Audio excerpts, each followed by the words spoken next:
Porque lo que piensas, quieres hacerlo. Lo que anhelas, lo trabajas. Tu mente quiere conocer para hacer. Para la creación, en tu cabeza existen estudios.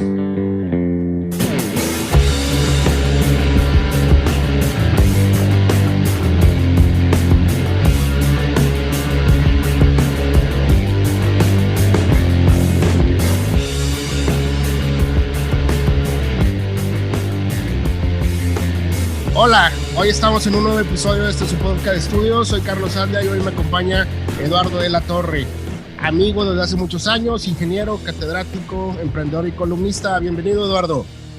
¿Qué tal? ¿Qué tal? Un gran saludo para todos los podcasters que nos escuchan el día de hoy. Es un gusto y muy agradecido, Carlos, que me hayas invitado a participar de este podcast donde hoy vamos a hablar de tecnología. Estoy seguro que muchas de las personas que nos escuchan es un tema pues de hoy que nos interesa y del cual tenemos a veces algunas dudas. Vamos a aprovechar hoy, llevar una plática amena y hablemos un poco de tecnología. Así es, les cuento un poquito. Eduardo y yo tenemos muchos años de conocernos y esta semana platicábamos acerca de juntarnos y poder hablar bajo el pretexto de que salió el tema en las semanas de el legado de Steve Jobs, empezando un poquito por ahí, pero bueno, dijimos, bueno, es una buena manera de platicar un poquito con ustedes acerca de tecnología. Eduardo tiene una columna de tecnología también en un periódico aquí local, El Sol de Tampico, y entonces, bueno, pues vamos a platicar un rato. Eduardo, ¿cómo ves? Lo que les comentaba, el iPod, el iPhone, como algunos de los logros, estamos hablando de mediados del 2000, de los 2000, finales de los 90s, 2000. ¿Qué nos puedes comentar un poquito aquí para empezar a platicar, Eduardo?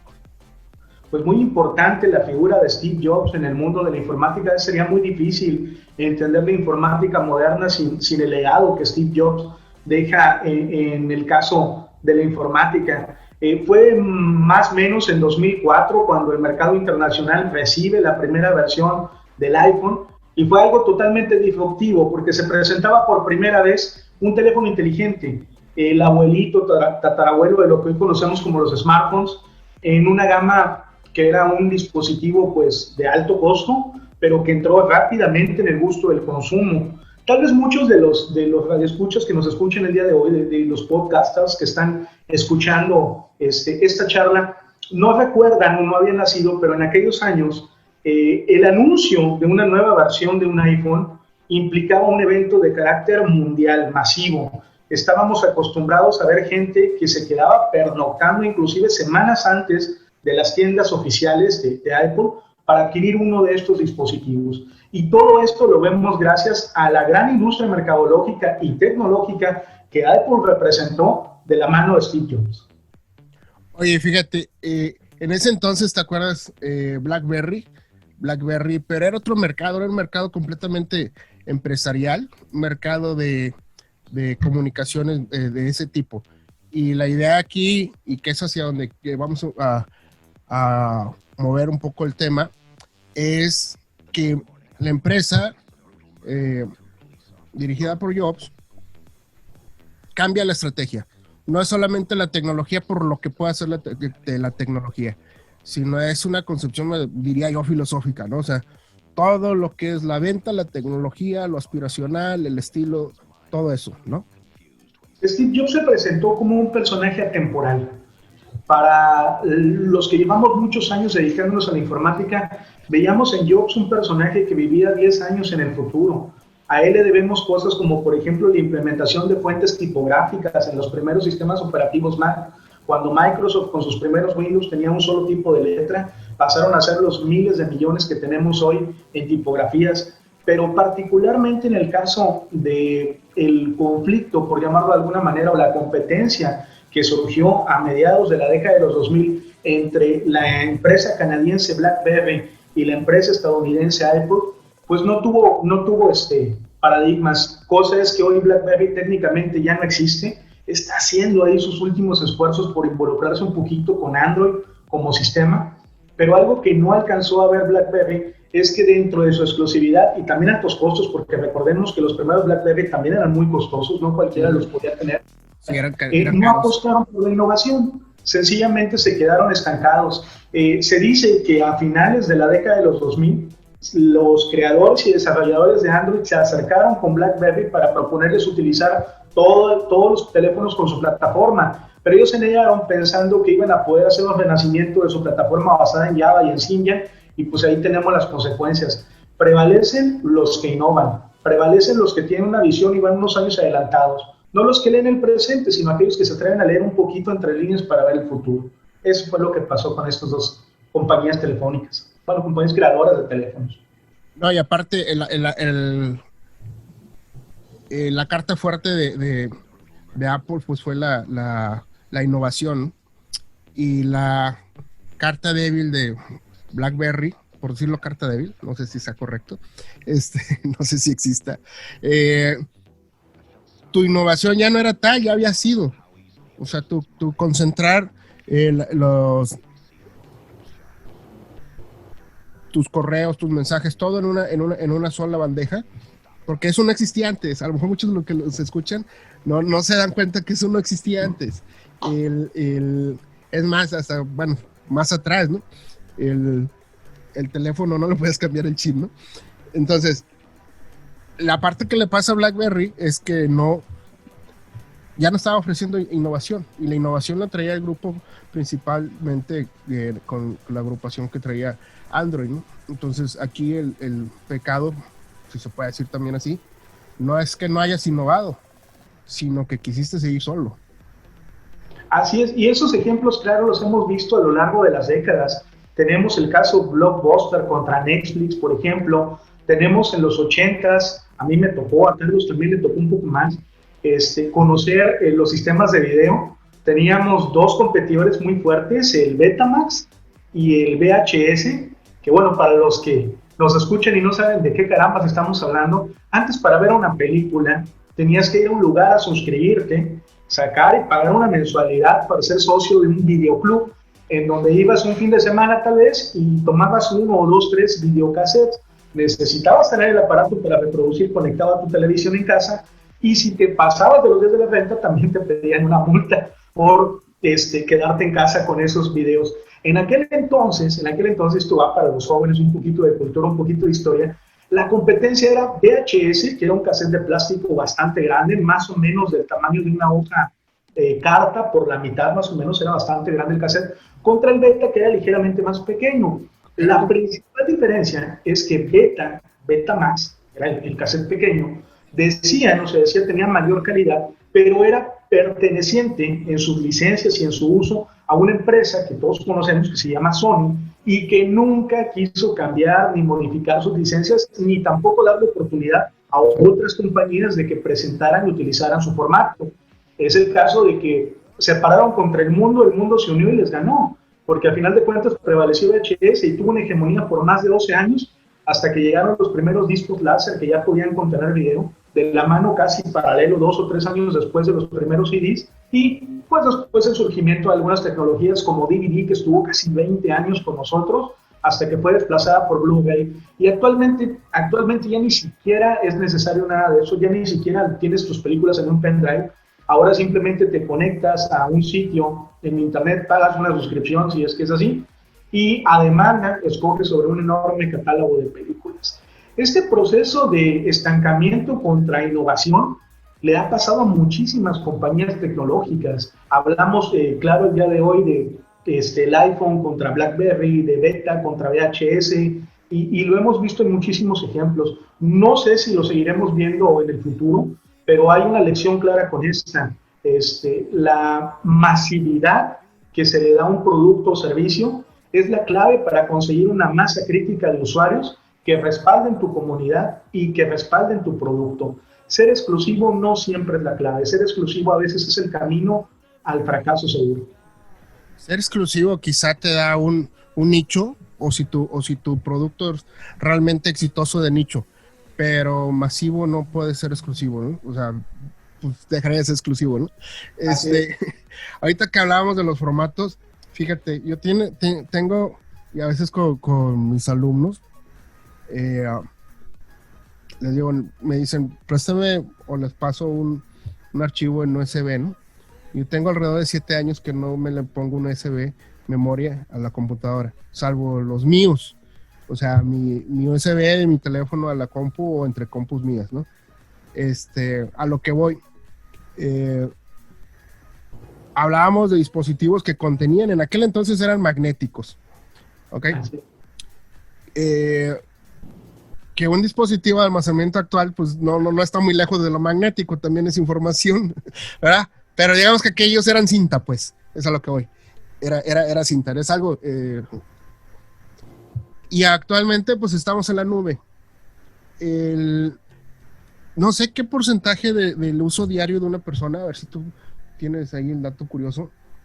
La información que utiliza es su información que está en la nube, no local. Pues mira, muy seguramente el dato exacto no lo tengo ahora, pero muy seguramente en los últimos 3 o 4 años se ha incrementado en más del doble. Y es que cada vez vemos con más frecuencia que el mercado nos marca aparatos con una capacidad de almacenamiento más estandarizada, no quisiera decir yo que mayor, y con más enfoque a utilizar servicios en la nube, a conectarte. Y es porque ahora tenemos también una guerra con las empresas que se dedican al almacenamiento, al menos del tipo doméstico. Tenemos por una parte Dropbox, tenemos a OneDrive, tenemos a G Drive, tenemos a las propias alternativas de Google con G Suite, por ejemplo, que nos permiten almacenamientos pues, técnicamente ilimitados. Ahora la tendencia para los equipos de cómputo... Te lo acabas y haces otra cuenta, ¿no?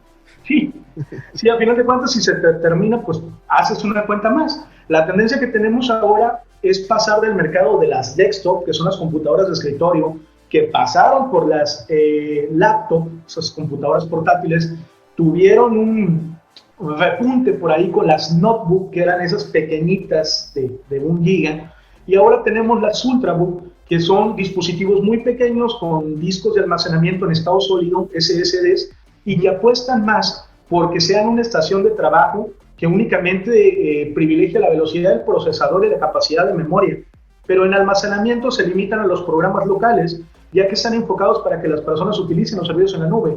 Guardes toda tu información en la nube, porque a final de cuentas la información es poder y hoy estamos en una era de información en donde todo lo que se produce, se sube, se comenta, incluso se habla acerca de un dispositivo conectado a Internet, genera un valor intrínseco para las compañías. Hace poco, hablando en algunas conferencias también que he dictado, me preguntaban, ¿cómo es posible que los sitios que yo visito en Internet sepan las cosas que yo quiero comprar cuando ni siquiera las había buscado previamente?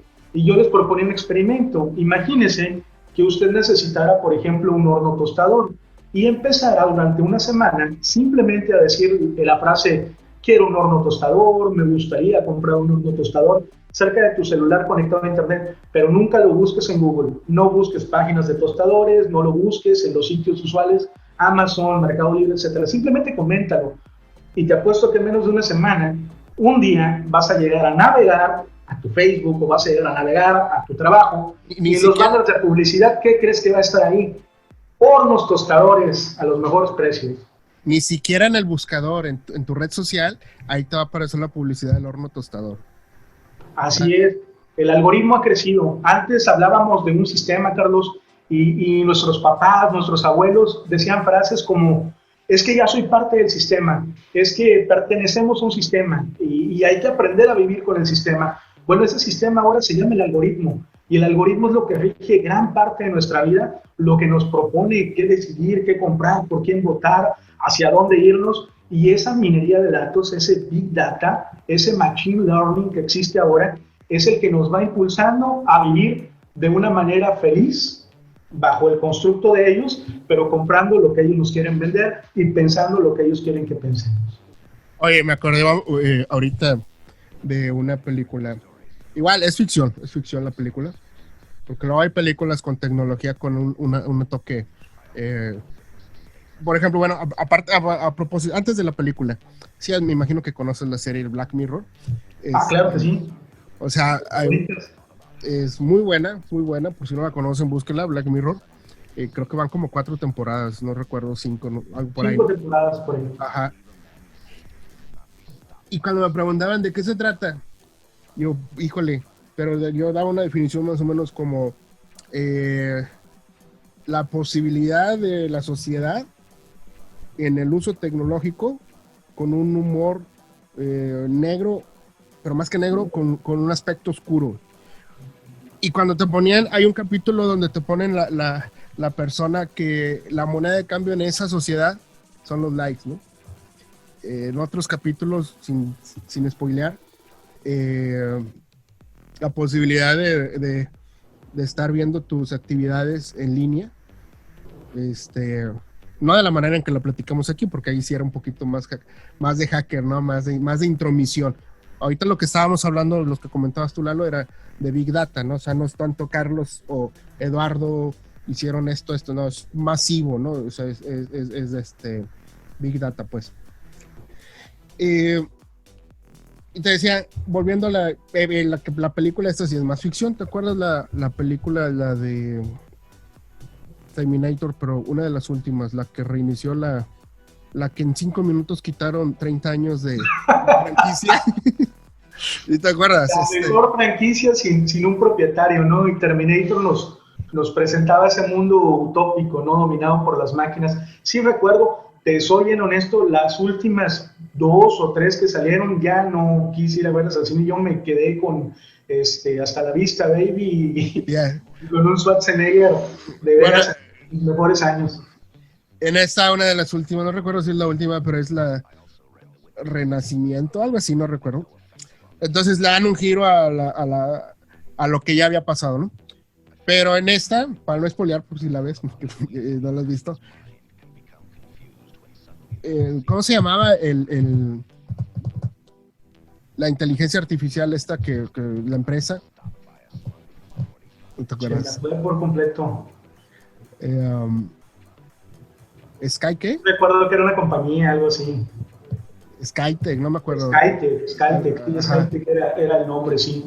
Y el punto es que se tomaba el control, no era por máquinas en esta versión, es por medio del software. Entonces el software es el que, aunque en un futuro sí te lo ponen que hay máquinas, pero no es como nos lo vendieron en los 80s, 90s, donde las máquinas tomaban el control porque tomaban una inteligencia. No. En esta ya es así como que más, un poquito más a lo que realmente sí pasó. Entonces es al software. El software es el que controla, ¿no? Y pues ahí es inevitable que no pensaras en un Google o en un Android, porque todo mundo tenía ese software. Y a partir de ahí esa inteligencia se desarrolla, aprende y toma control, etcétera, etcétera, ¿no? Pero ya no es la máquina, el robot, es la máquina como la máquina, pues aquí esa máquina, ¿no? Virtual, sí que no la quiero llamar virtual porque es otro concepto, ¿no? Pero sí, Machine Learning, como te estabas explicando ahorita, ¿no? Ese Machine Learning, ese aprendizaje máquina, no es un concepto nuevo. Realmente, desde las primeras implementaciones de computación primitiva, hablemos de la máquina de Pascal o de la máquina de Babbage, ya teníamos ahí la posibilidad implícita en todas ellas de poder modificar, de poder establecer patrones que nos permitieran a una máquina o a un software poder aprender y tomar decisiones. Si nosotros nos vamos a los constructos fundamentales, la programación, el hecho de crear un software o un programa, es basarse en tomas de decisiones que previamente un arquitecto en software o un programador desarrollan para que éste se comporte de cierta manera. Pero todas las decisiones dentro de un equipo de cómputo, al menos las más sencillas, tienen una estructura, tienen una naturaleza binaria, o es encendido o es apagado, o es 1 o es 0, el famoso lenguaje binario. En la inteligencia artificial, apoyada por la nueva computación cuántica, nos permite la posibilidad de ser ambas cosas a la vez de acuerdo a la situación, lo cual a nivel intelectual o a nivel mental estaríamos hablando de la posibilidad de no solamente un sí y no, sino también un tal vez. Y ese tal vez nos abre la posibilidad a que un software, a que un programa tenga un reconocimiento que yo diría es la primera parte para considerar algo inteligente, y es conciencia sobre sí mismo. Saber lo que eres, saber que eres un software. Esa tendencia de Machine Learning es con la que nos quieren hacer aprender. Hay 3 tipos de inteligencia artificial muy marcada. El primer tipo es el más básico y es la inteligencia artificial que se basa en base a labores repetitivas. Es la que, por ejemplo, en tu celular aprende las palabras que más utilizas para autocompletar una frase. Vamos a poner que Predictivo, ¿no? Sí, es predictivo y las voy tomando, ¿no? Yo siempre pongo a mi mamá, gracias, a Dios, Dios te bendiga. Y esas frases o esas palabras hiladas empiezan a estar en una base de datos y esa inteligencia artificial pues la replica o me la sugiere porque ya aprendió que es el lenguaje que yo utilizo. El segundo nivel de la inteligencia artificial es aquella inteligencia artificial que también nos permite el reconocimiento de patrones biométricos o biológicos. Por ejemplo, esa inteligencia artificial que te permite acceder a una computadora o un celular a través de la biometría de tus ojos, de tu rostro. Por cierto, bien peligrosas las aplicaciones que actualmente están reconociendo el rostro de las personas, como FaceApp, por ejemplo, para presentarte un cuellito, presentarte a una persona envejecida, etc. Y tenemos un tercer nivel, ese es el que yo considero, entre comillas, peligroso de inteligencia artificial, que es aquel que se refiere a ya softwares expertos que son capaces no solamente de replicarse, sino de generar otros programas, programas que hacen programas y programas que tienen también una condicionante de sus reglas y pueden escapar de ellas. Ejemplos de ellos tenemos Deep Blue de IBM, tenemos Watson de la Universidad de Cambridge, entre otras tecnologías de inteligencia artificial. El mismo Google Analytics, pues es un software de inteligencia artificial de la casa Alphabet, la empresa que es propietaria de Google, y que a mi punto de vista, junto con el de Facebook y con Alexa de Amazon, son de los más avanzados en este momento. Samsung con Digix quiere ahí como que hacer sus cuestiones, Apple con Siri también, pero la verdad, Google, Amazon y Facebook están a años luz de distancia en cuanto a machine learning e inteligencia artificial con esas tecnologías. Oye Lalo, ahorita yo me acuerdo que una de las no críticas, de los análisis pues sí, un poquito de crítica. Una de las críticas que se hacía de Facebook hace, pues no mucho, hace 10 años, 8 años, era que Facebook era una empresa que no estaba desarrollando tecnología, estaba desarrollando aplicación de la tecnología que ya existía.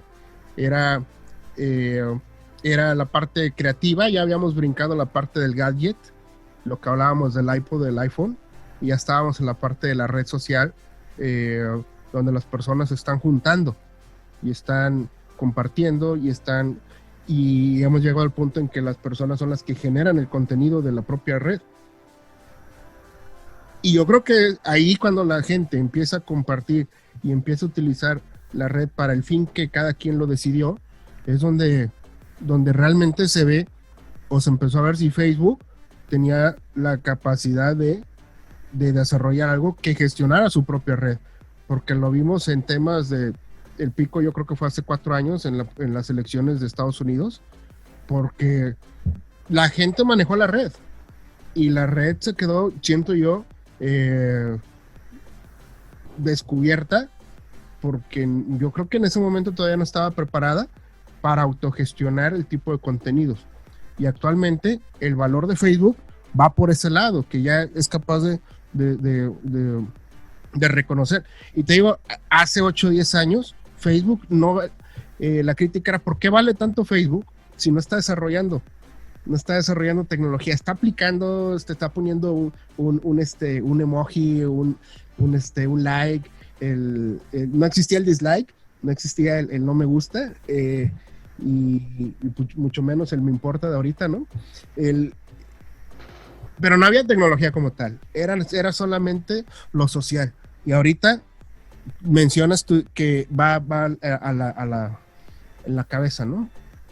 Sí, la verdad es que PageRank, que es la tecnología artificial detrás del algoritmo de Facebook, ya es algo demasiado complejo, ya es algo que difícilmente una persona de manera individual, hablábamos al inicio de este podcast de Steve Jobs, en este caso Mark Zuckerberg, no lo puede controlar. Han creado una plataforma monstruosa que, si la queremos entender de fondo, tenemos que entenderla como las propiedades de conexión de las redes sociales. Las redes sociales tienen 3 tipos de redes: las redes personales, las redes impersonales y las redes de mimetización o acercamiento, de identificación de manada o grupo.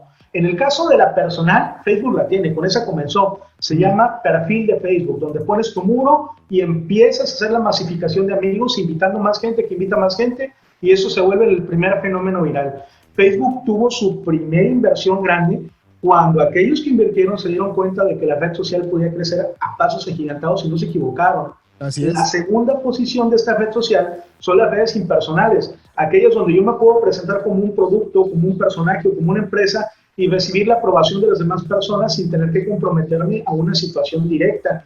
Facebook la tiene, se llaman fanpage y son las que están creciendo actualmente. Y por último, el club de Toby, el no quiero que nadie se meta más que los que a mí me interesan, te acepto, no te acepto, te pregunto, no te pregunto, eres parte de los que creemos en esto, no eres parte de los que creemos en esto, y Facebook también la tiene y se llama Facebook Groups. Hasta hace poco la red social ya se ha empezado a interesar en otras áreas que también, quiero decirte, Carlos, son parte de lo que le ha copiado otras redes, y ahora tenemos su rival a vencer. Muy pocas personas saben cuál es la cajita, por llamarla de alguna manera, que recibe más búsquedas, más búsquedas de información en el planeta. La primera es Google y la segunda no es Facebook, ni Instagram, ni DuckDuckGo, ni Altavista como teníamos o Yahoo en aquellos años. La segunda cajita que más búsquedas recibe al día en el planeta se llama YouTube y pertenece obviamente a Google. Entonces tiene la hegemonía con esas dos. Facebook ya se dio cuenta de esto, de la monetización y de los problemas que tienen muchos youtubers con esta plataforma que está desmonetizando, que está quitando videos por derechos de autor porque tararean una canción y papas, te quitan el video. Oye, y entonces surge una plataforma y le dice, hey amigos, aquí tengo Facebook Watch. Y Facebook Watch también te va a monetizar y también te va a permitir subir tu información y tus videos. Después se da cuenta de que Wix, que es una de las plataformas que estaban presentando por ahí el tema de los gamers, de los videos o transmisiones en vivo de videojuegos, también estaba teniendo mucho éxito y presenta Facebook Games. Y por otra parte, se da cuenta de que hay plataformas que están vendiendo a través de la red y dice, oye, caramba, yo tengo la masa crítica, así que presento mi última marketplace. Toda esta biosfera, todo este ecosistema tecnológico representa en esta red social la oportunidad de vender, de consumir, de integrar, entre otras muchas cosas. Así Facebook en este momento, el monstruote que es. No, y de trabajo, ¿no? Tiene la otra parte, la de Workspace, o ¿cómo se llama? Workplace también. Workplace. Nos permite herramientas como, por ejemplo, recomendaciones, buscar empleos también. Son herramientas que han metido para los grupos y para las fanpage que te permiten presentar una postulación de trabajo y ya se mimetizan exactamente, aunque actualmente también están teniendo un conflicto muy duro que está poniendo en peligro la plataforma. Y ese conflicto viene del lenguaje en el cual fue creado originalmente. Facebook, recordemos que fue creado aproximadamente en el 2004, más o menos 2002, 2004, por ahí teníamos nosotros el Facebook. Más o menos, sí. Y estamos hablando de que esta empresa decidió utilizar el lenguaje de programación PHP, que en su momento pues era el más avanzado para contenidos dinámicos en la web, pero ya le quedó corto el PHP, ya no puede soportar una plataforma tan monstruosa en ese lenguaje de programación y ha decidido migrar poco a poco sus servidores, sus tecnologías a otro. Muestra de ello es que hoy usted se conecta a Facebook y tiene dos Facebook diferentes. El Facebook, vamos a llamarlo tradicional, ese de color azul que todos conocemos de toda la vida, y tenemos ahora un Facebook que te presenta un diseño flat, en blanco, modo oscuro, en negro, y prácticamente ya no te pregunta, ya te fuerza a utilizar esa nueva interfase, que hay tres cosas: carece de las funciones, de algunas de las funciones que tiene el Facebook tradicional, presenta un movedero de funciones también para los que estamos acostumbrados y vivimos de eso, y tercero, no va a contar con algunas características que se contaban antes y que consideraban que hacían a Facebook peligroso o inseguro. Es lo que tenemos ahora con esta red de redes, este rey de las redes sociales. Sí, ahí cuando me aparece hace varios meses la invitación a utilizar, creo que todavía está en beta, la versión Dark, pues en realidad es la migración, no es tanto porque le cambiaron el color. Y lo empiezo a utilizar, no me acuerdo si era en grupo o en una página que administro. Y yo, ¿qué onda? ¿Dónde está esto? No, ya no lo tiene. Y no era nada más el lugar, que no estuviera en el mismo lugar, sino que ya no existía. Y algunas funciones, ¿no? Y pues sí me regresé porque no podía trabajar igual. Y hasta... Entiendo perfectamente lo que hemos estado sufriendo mucho. Y creo que sí lo han mejorado un poquito, a lo mejor, no sé. Pero ahora que he estado trabajando, que retomé de un mes y medio por acá, esa versión, ya no he encontrado problemas. O sea, como que sí han estado trabajando, ¿no? Pero sí, al principio yo creo que fue hace como 4 o 5 meses, más o menos, cuando empezó, 6 meses, no sé cuándo. Ahorita estamos en octubre 2020. Pero sí, o sea, esos cambios de diseño no son solamente estéticos. Fíjate, ahorita que mencionas, por ejemplo, PHP, ¿te acuerdas cuando era el dilema en qué estás trabajando una página web sin Flash, en HTML y todo eso, ¿no? Ajá, y cuál era más hegemónico. ¿No? Me estoy acordando de otra red que tuvo broncas al principio, porque no fue pensada como una red social bajo el concepto de lo que entendemos ahorita red social. Era nada más un modelo de mensajería. WhatsApp. ¿El famoso IRC? No, hablo de WhatsApp. WhatsApp lo hicieron con base en una, pues no sé cómo explicarlo, pero era sobre una plataforma, un lenguaje que estaba basado en un teléfono, en una línea de teléfono. WhatsApp en un principio cambiabas de teléfono y no había cuenta de WhatsApp. Tenías que hacer otro WhatsApp, etcétera, etcétera. Y no era seguro. No era seguro porque no fue pensado. Es ahora, Carlos, ¿eh? Bueno, tampoco, pero antes era peor todavía, ¿no? Y poco a poco le fueron ahí poniendo, pues, no sé, parches, no parches, pero lo fueron buscando la manera de que pudiera correr mejor. Pero la limitante que tenía es sobre qué eso hizo en un principio, ¿no? Así es, muchas de las empresas han basado su tecnología no porque lo hayan querido así, porque créeme que debe haber estudios detrás de todo esto, pero no podemos trabajar en algo que no existe. Así que utilizan lo mejor que tienen en ese momento del mercado y algunas, muy poquitas, tratan de innovar en sus propias tecnologías. Caso es el mundo Linux, que crea su propia plataforma y sus desarrollos. Y ahora vemos a un Windows que le está coqueteando mucho a Linux con las nuevas versiones. Windows 10 en su versión 2014, octubre. Ojo, 2014 no es por el año, es el número de versión. Se presenta en octubre de este año y es una plataforma que, aunque usted no lo crea, ya corre aplicaciones nativas de Python, es decir, ya corre aplicaciones de Linux en su plataforma. Se dieron cuenta también de que hay que renovarse o morir, y créeme que los que están ahora al frente de estas compañías, ya con Bill Gates fuera de la jugada, ya con Steve Jobs allá diseñando en el cielo, pues están Braden y Tim Cook trabajando arduamente en una nueva guerra que la vamos a ver con sistemas operativos cada vez más veloces, cada vez más modulares y cada vez más enfocados en el mercado móvil. Ya no va a ser ese fracaso tan grande que fue el Windows Phone. Si alguien tiene un teléfono con Windows Phone, hágame un favor en este momento, tómelo y aviéntelo por la ventana lo más lejos que pueda, porque es un teléfono que ya no le va a servir. Y espere a que llegue Windows C, Windows 10C, que va a ser un sistema operativo de verdad, con todas las propiedades de un Windows 10 y enfocado en los teléfonos móviles y en el mundo de las tablets y de las fábricas. Oye, fíjate, Microsoft, ¿cómo le ha pasado? ¿Te acuerdas antes del o a la par del iPod? Lanzan ellos también su dispositivo, el Zune, creo que se llamaba Zune. Hacen una parodia muy, a mí se me hace graciosa, de Big Bang Theory. Hacen un flashback de aquellos años y Sheldon diciendo que cree Apple, que no tiene nada que competirle contra el Zoom de Microsoft, ¿no? Y pues el chiste está en que ni siquiera existía el Zoom ya cuando hicieron el programa, ¿no? Recuerdo también mucho una parodia con el famoso Zoom en una serie animada, no recuerdo bien si eran Los Simpsons, pero lo arrojan a otra dimensión a través de un portal dimensional y el dispositivo era tan malo que se los regresan. Imagínate. Es que no, hombre, y es que en esa época sí existían los dispositivos reproductores de MP3. Sí, la innovación no fue tener un dispositivo que te reprodujera música. O sea, no fue por ese lado, ¿no? Volvemos a lo que empezábamos, cuando empezábamos el podcast, ¿no? Es, ¿qué te ofrezco? Es el valor agregado.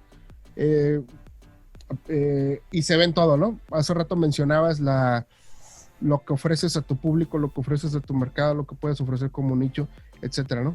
Entonces, en estas comunicaciones, pues tenemos otras redes, ¿no? Tenemos otras redes que son similares, pero que lo mencionaste muy bien ahorita con la Facebook, similares en cuanto a riesgos. Hay una columna tuya que, como les decía, Eduardo tiene una columna que se llama Hablemos de Tecnología en El Sol de Tampico, y que también pueden encontrar en línea, ¿verdad? Claro que sí, la pueden encontrar también en el portal del periódico. El corte de análisis todos los sábados, por ahí estamos presentes. Y en una de las últimas, creo que tiene como 3 semanas, mencionabas el diablo en la red. Voy a leer una parte, un segmento ahí de uno de los primeros párrafos.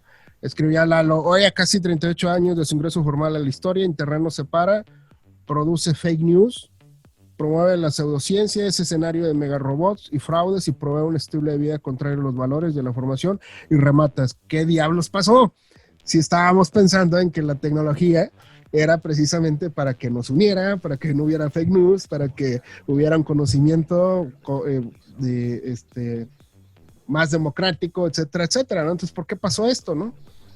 Pues a final de cuentas comienzo siempre diciendo que el diablo no creó Internet, o no, al menos que lo tengamos documentado, pero hay una cosa que yo recuerdo mucho del guión también, haciendo remembranza de una película, La extraña isla del Doctor Moreau, una cosa así. En una de las frases célebres del actor que interpretaba al Doctor Moreau, le pregunta a uno de los protagonistas: ¿sabes tú qué es el diablo? Y el protagonista se le queda viendo y le dice: no, imaginándose la figura mítica del catolicismo o el príncipe del infierno, todo eso.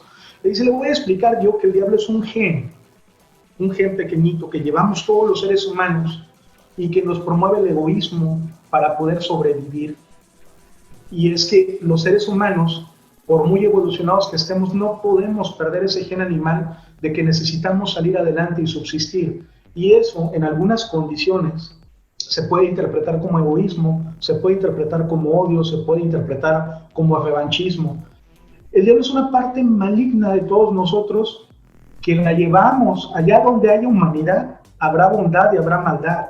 No existen los negros totales, no existen los blancos totales. Todos somos una gama inmensa de grises en cuanto a nuestras emociones y en cuanto a nuestros deseos.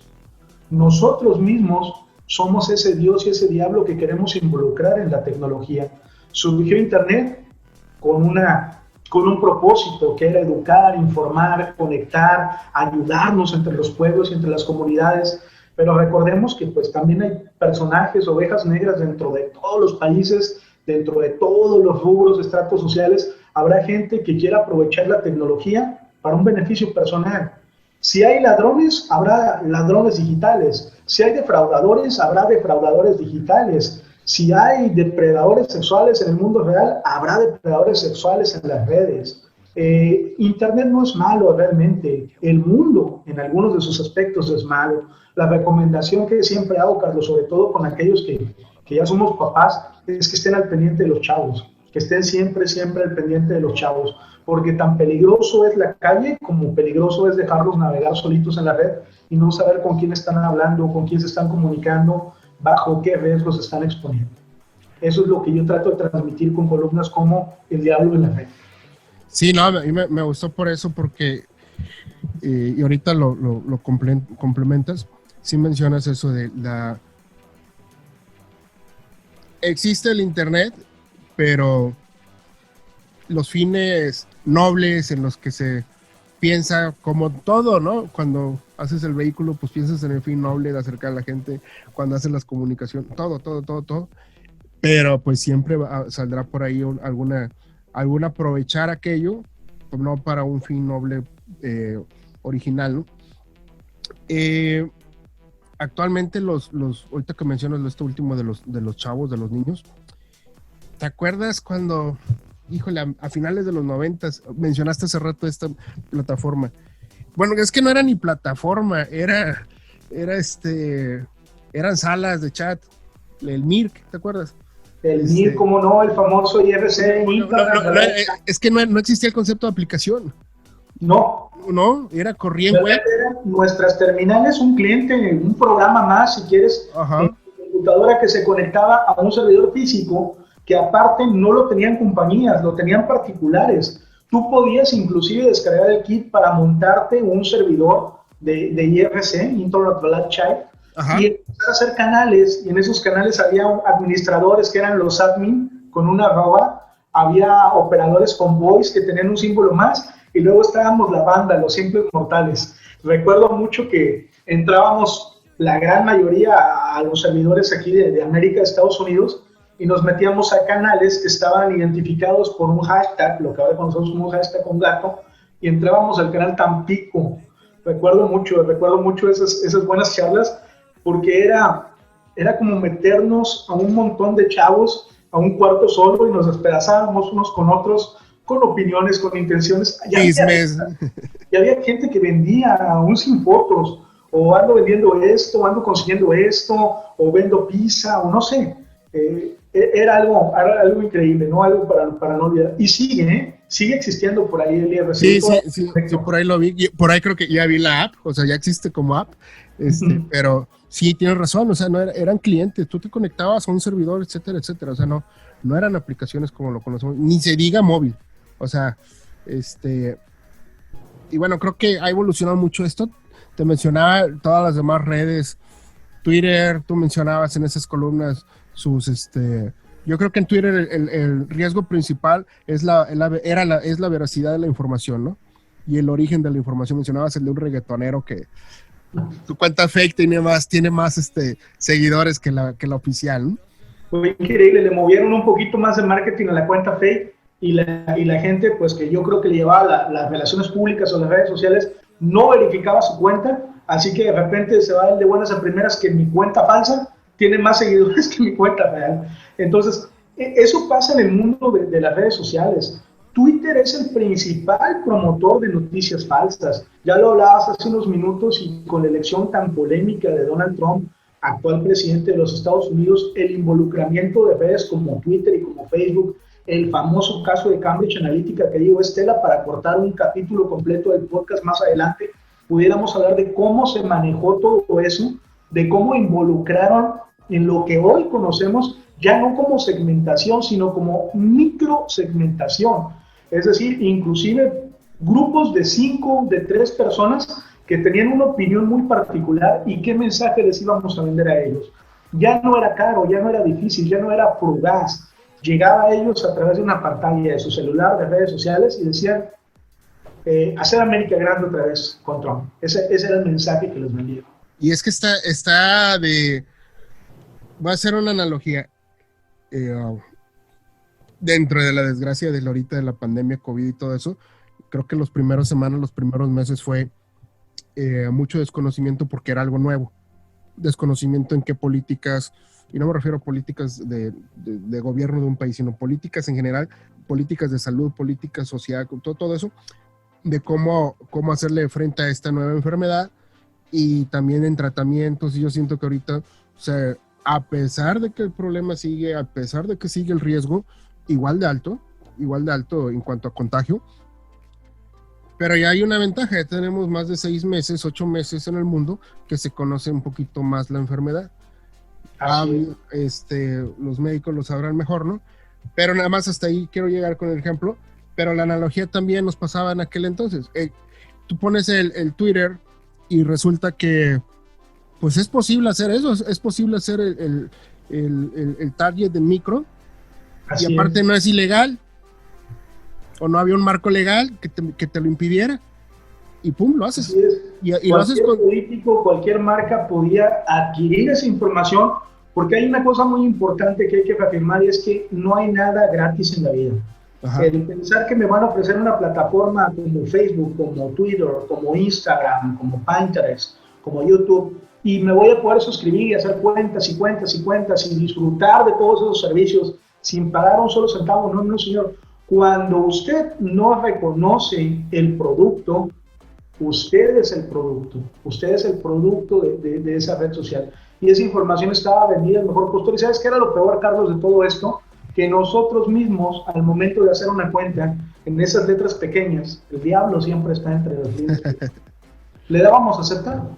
Su información la aceptábamos. Las fotos que subes de tus hijos son de Facebook, son propiedad intelectual de Facebook.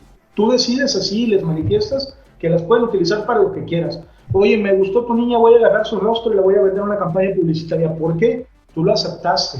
Es parte de los términos que estás aceptando al utilizar mi red de manera gratuita. Yo creo que eso, así como eso, pues muchos ejemplos, ¿no? Nos falta mucho. Te ponía el ejemplo, te digo, de eso de Twitter, en cuanto a que es algo nuevo que no nos ha pasado y no sabemos cómo se afrontara. Se han hecho modificaciones, se ha forzado a algunas redes, específicamente Twitter. Pero yo siento que en México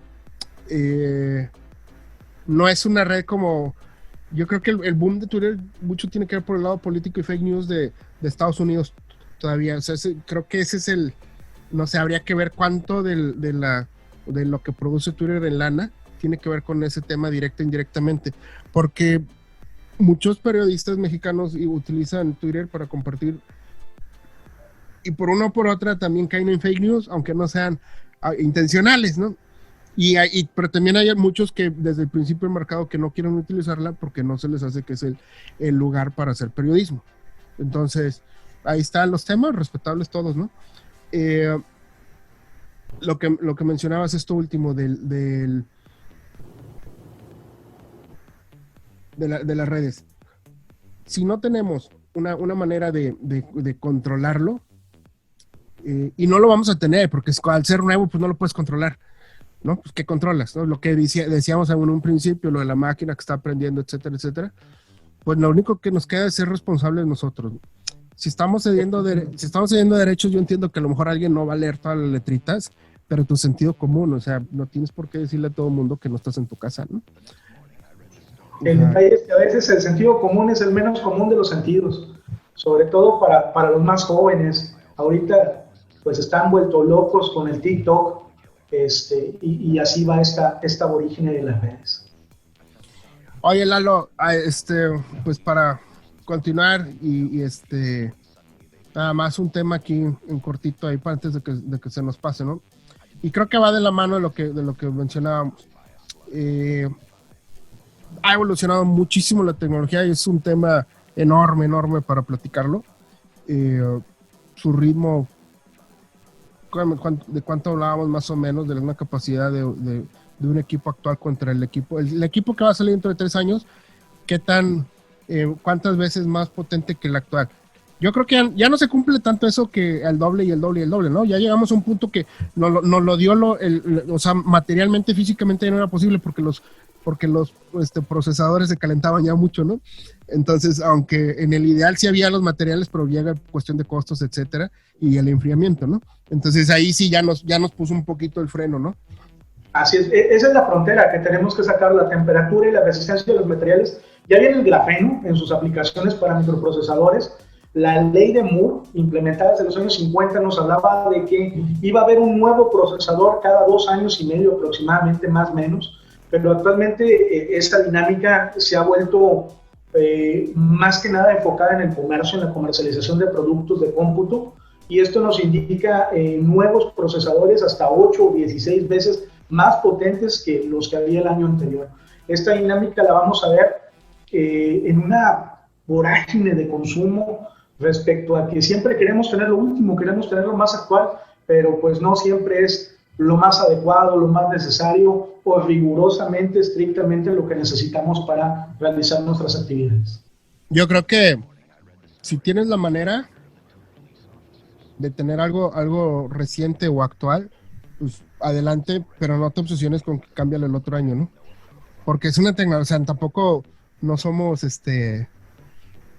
no sé, me voy a poner el ejemplo, el BlackBerry que traía Obama no era nuevo, era su BlackBerry de 3, 4 años, o sea, si el producto es bueno, en aquel entonces BlackBerry era muy bueno, si te compraste algo bueno te va a dar para varios años, ¿no? O sea, si tuviste la oportunidad, ¿no? Entonces, no es necesario estar cambiando. Y ahora también como nosotros lo vemos, antes los teléfonos inteligentes hace 10 años no estaban al alcance de muchas personas.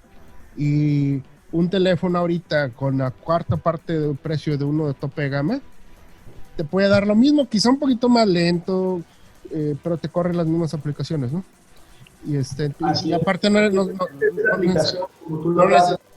no necesariamente tú eres el mercado del tope gama tampoco, ¿no? A lo mejor sí, ¿verdad? Bueno, pero si tú eres el mercado tope gama, entonces te compras el de tope gama, ¿no? Entonces, la brecha también entre el tope de gama y el de más abajo o el segmento más bajo se ha reducido, porque como se han abaratado los costos, estamos utilizando el procesador que era la innovación hace 4 años, pero que bien puede correr las funciones de ahora, ¿no? Entonces no hay por qué obsesionarse con el necesito el más nuevo, es más, lo compro en preventa, ¿no? Yo creo que es un tema bastante extenso que podemos tocar con muchos ejemplos. ¿Qué puede hacer el teléfono 10 que no puedas hacer en el 9, por ejemplo? Por darte un ejemplo respecto a telefonía. Asimismo con audio, con video, con producción. Las recicladoras asiáticas que están metiendo mucho cómputo de uso, de medio uso de segunda mano al mercado latinoamericano. Hoy por unos pocos dólares te puedes comprar un servidor que tiene los mismos 12 núcleos que un Core i7, pero que es un dinosaurio, es decir, me estoy comprando un camión, pero igual es potente, es fuerte. Creo que es un tema muy extenso, me encantaría en una ocasión más adelante tuviéramos la oportunidad de charlarlo y que todos los podcasters también lo disfruten y nos brinden a través de los medios su opinión. Claro que sí, Lalo. Dejamos el tema abierto, la invitación para otros episodios. Te agradezco bastante, Lalo. Es un tema que da para mucho y los invitamos a todos ustedes que opinen. Vamos a dejar aquí también abierto para que puedan poner sus comentarios.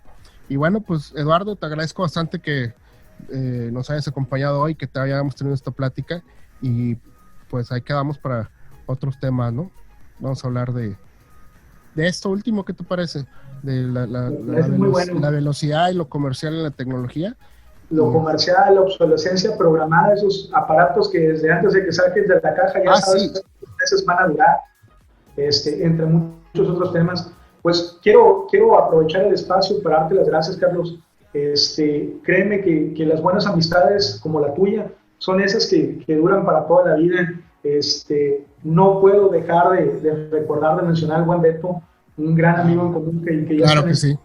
Y con el que vivimos experiencias de chavos que no podemos hacer públicas en este podcast, pero tal vez algún día en un buen café las podamos comentar. Gracias por el espacio, gracias a tu audiencia, gente también maravillosa que estoy seguro está muy interesada, no solo con el tema tecnológico, sino con muchos otros temas, y espero que esta, que es la primera, no sea la última en la ocasión en la que podamos estar charlando de tecnología y pues de muchos temas más. Lalo, tus redes donde te puedan seguir o buscarte. Muchas gracias, me pueden encontrar en Facebook como Eduardo de la Torre G o en mi fanpage soy Lalo de la Torre. Me pueden encontrar en Twitter como Lalo de la Torre G, en Instagram como Lalo de la Torre G y también en www.lalodelatorre.com. En Tinder no estoy. Ok, sale, pues muchas gracias, Lalo, gracias a todos ustedes por habernos escuchado el día de hoy. Estamos pendientes con nuevos temas y bueno, también nosotros aquí en la fanpage en Sandia Studios y muchas gracias a todos, nos vemos en la próxima sesión aquí. Hasta luego. Hasta luego.